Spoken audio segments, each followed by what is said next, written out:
Сәлем достар, біз үй жағдайында сочный манты жасайтын боламыз. Осылай мен өлшеп қосамын.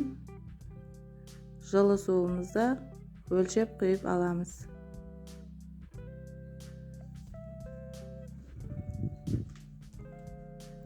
Тұзымызды саламыз. Майымызды құямыз.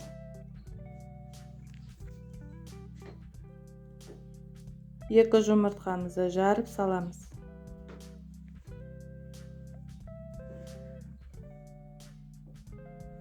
Және бөлек ыдысқа құйып, ұнымызды саламыз. Үстіне дайын болған суымызды құйып, қамыр илейтін боламыз.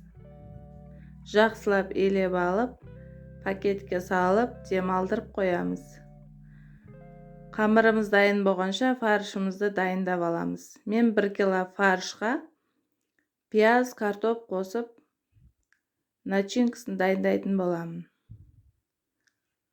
Және бұрыш, тұз, дәмдеуіштерін қосып, сүт қосамын. Жақсылап араластырып, қамырымызды қайта бір илеп қоямын. 4 бөлшекке бөліп, зуала жасап қоямын.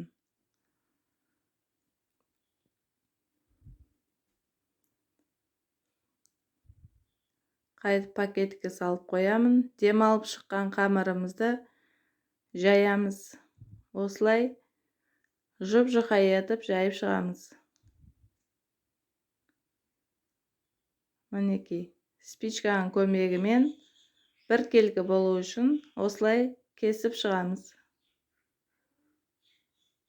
Ішіне қоспасын салып, осылай түйеміз. Мантаваркамызды майлап алып, мантымызды, дайын болған мантымызды салып шығамыз. Және де беті құрғап кетпеу үшін майлап қойып, 40 минутқа піскенше қоямыз. Және бетіне, подливкасына пияз, укроп турап, қызып тұрған майға қуырып аламыз. Ұнаса лайк басып, тіркеліп, қоңыраушаны басып кетіңіздер. Сіздер де жасап көрсеңіздер болады.